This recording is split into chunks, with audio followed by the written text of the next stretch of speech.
olduğuna görə və qan hər iki istiqamətdə hərəkət elədiyinə görə, yəni həm ürəyə doğru, həm də beyinə doğru hərəkət eləyə bildiyinə görə biz dərimizi zədələdiyimiz zaman dərinin üzərindəki olan bakteriyalar, xüsusən də Staphylococcus aureus, streptokoklar kimi bakteriyalar ki var, bunlar yenidən bu qan sisteminə daxil ola bilər. Qan sisteminə daxil olaraq gedib beyində iltihabi proses yarada bilər.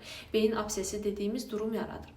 Daha sonra bu tromb nəticəsində sinus cavernosus dediyimiz bir beynin damarlanma bir şəbəkəsi var, venos sistemi var.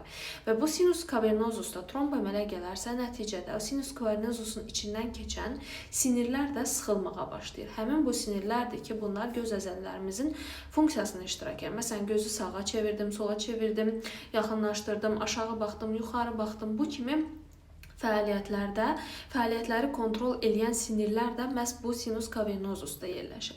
Bu sinirlərin sinus cavernosusdakı tromb nəticəsində toxumanın